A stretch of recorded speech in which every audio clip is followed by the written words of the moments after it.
salaamaaleykum mbokk yi ma la Tata Thérèse fii ci Chef Cuisine nuyu naa leen ku ci nekk turam ak santam ma di leen jox seen wàccuwaay waa mbokk yi tey moom dañuy voyage tuuti ñu jël couscous bi tey jéem ko améliorer jéem ko def beneen création maanaam damay jël couscous bi tey togg ko ceeb comme ki togg ceebu yàpp ñu tuddee ko tamit couscous gras.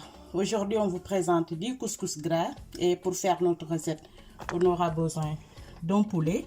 waaw gis ngeen sama poulet bi moom macha allah sama chérie maa ngi ko ciy remercier bu baax madame Ortok waaw poulet bi moom waxuma ci dara moom macha allah poulet bu neex ne leen nag ku bëgg ay poulet yu baax nag na dem Miro nag fa la fekkee baax waaw ba tax ni tey moom comme ni mu leen waxee nag j'aurai besoin d'un poulet que j'ai déjà mariné avec de la marinade by Chef Cuisine. J'aurai besoin aussi du couscous gis ngeen bi couscous bu dijj bi la de la tomate concentrée.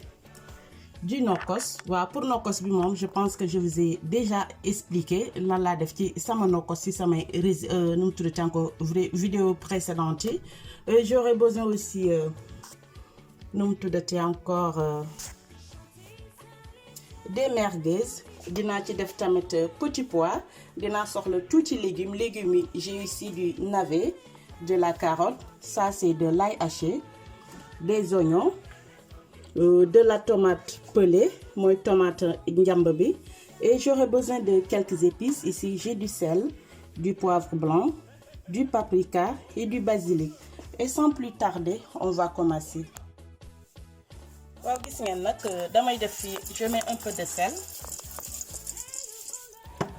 c'est pour éviter que la viande se colle booy togg boo defee xorom aussi dalay jàppale lépp li ngay rosi du jàpp ci biir cin bi. Maintenant, je vais frire mon poulet.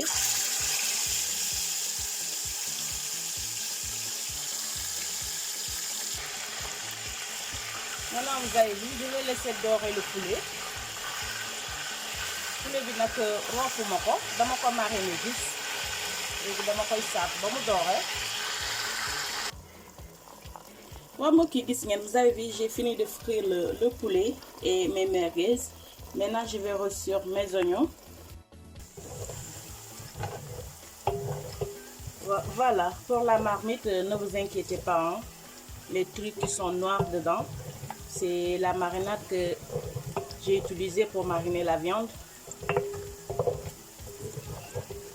Maintenant, je vais laisser dorer.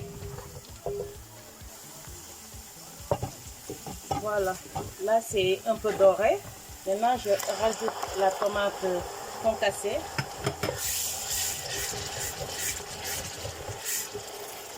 Après la tomate concentrée.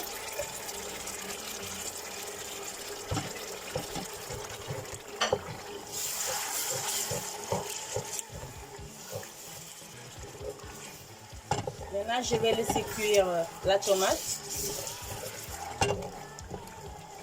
léegi damay bàyyi sama tomate ba mu dog après ma doog ñulu. waaw mbokk yi gis ngeen sama tomate bi dog na. Maintenant je vais juste rajouter de l'ail. C'est de l'ail haché. Je mets aussi mes épices.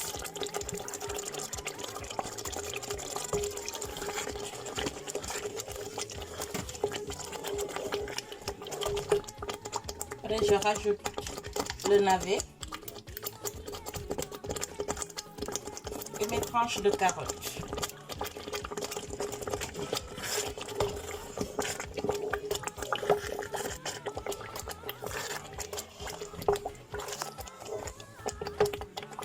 Maintenant, je vais rajouter aussi la viande.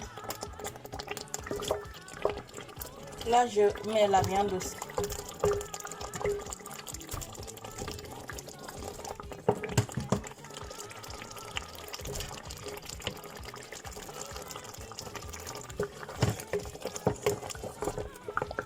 Et je rajoute un peu d'eau.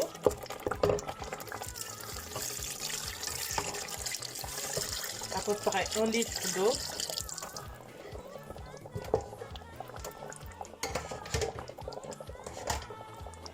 Je rajoute une bonne cuillère de nokkos.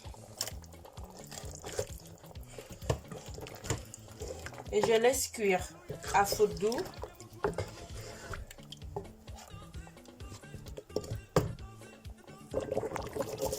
Je rajoute les feuilles de laurier et je laisse cuire à peu près une demi-heure. waa mbokk yi gis ngeen sunu yàpp bi ñor na. Maintenant la viande elle est bien cuite ainsi que les légumes. Maintenant on va enlever toute la viande.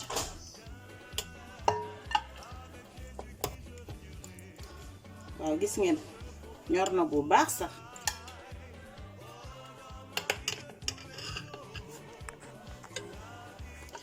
Maintenant vous avez vu, je vais juste tremper mes saucisses pour mu mun a am le goût de la sauce aussi.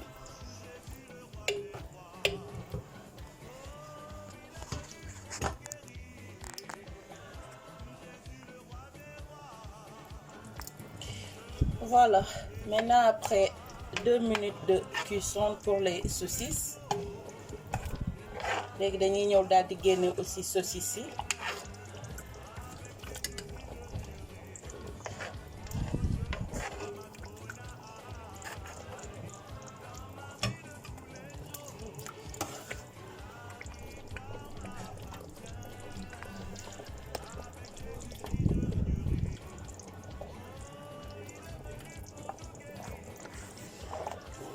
Voilà, maintenant j'ai tout enlevé, j'ai enlevé la viande et les saucisses.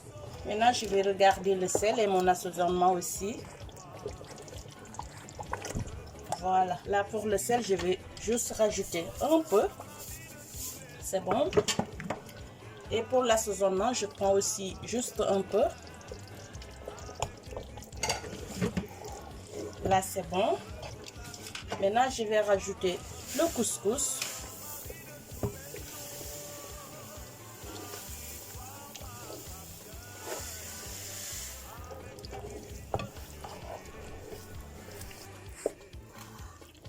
Et bien remuer. Il faut toujours remuer de temps en temps. Machallah. Tay moom nee naa leen tay moom couscous autrement la. Couscous bi laa jël rek sóor ko ma dal di am sama ceebu couscous. Nasaraan si tuddee ko couscous gras. Léegi dama koy bàyyi. Maintenant je vais laisser cuire à feu doux.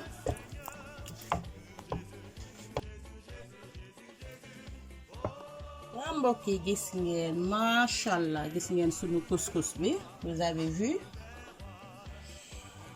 la cuisson avance très bien. Maintenant on va juste rajouter les petits pois.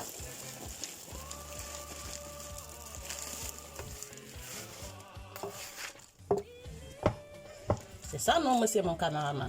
Oui c'est ça. Voilà. Et pourquoi tu rigoles alors? Parce que tes petits pois ils sont congelés.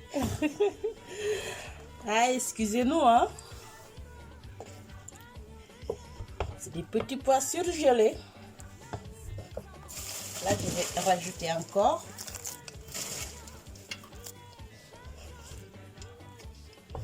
Et bien mélanger.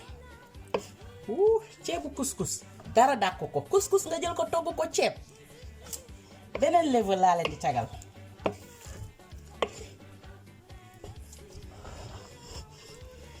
Léegi ma daal di bàyyi. Je vais laisser cuire à feu doux comme d'habitude pendant quelques minutes. Waa mbokk yi gis ngeen machallah gis ngeen sunu couscous bi mu ngi waaj a ñor. Maintenant je vais juste rajouter les poivrons. Ma def ci aussi un peu de macédoine.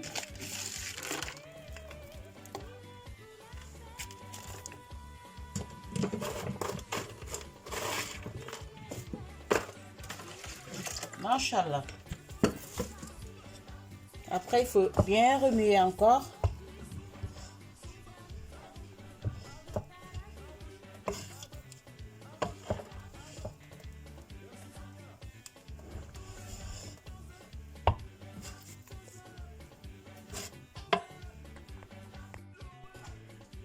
waa mbokk yi gis ngeen macha allah gis ngeen sunu couscousu ceeb bi ñor na xomb gis ngeen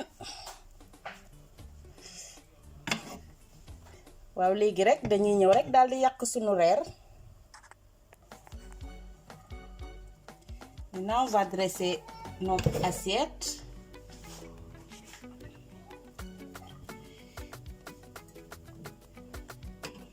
C'est le couscous gras.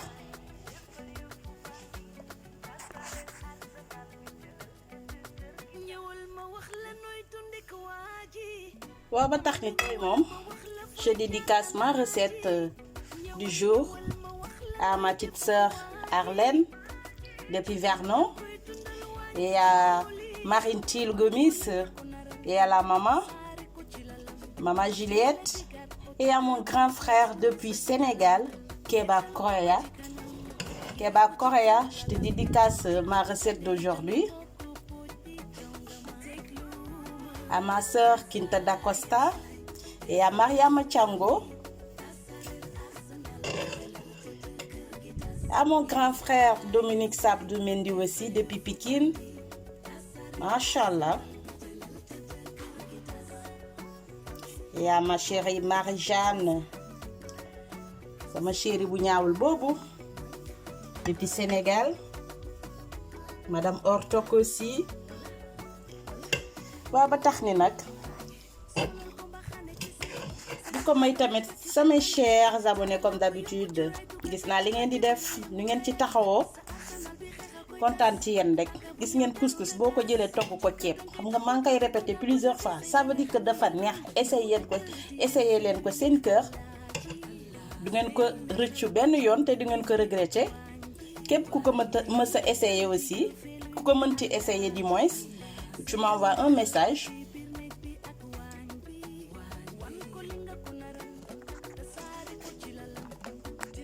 Voilà moo ki gis ngeen pare nañu sunu dressage ma di ko may aussi monsieur Mendy machallah ngàcc ngaalama à toi di ko may aussi samay doom sama njaboot nee naa leen depuis sa commencement lépp ñoom la di ko may aussi sama doom Roger Gomis sama caméraman bi Vince di ko ne tamit di ko remercier bu baax comme d'habitude rek parce que jàpp na ci chaque jour moo may filmer ngeen yokk ci ñaan yi bu leen fàtte aussi di abonner surtout partager leen ma di leen jox dig daje fii ak beneen yoon ak beneen recette fii ci Vitef Cuisine merci.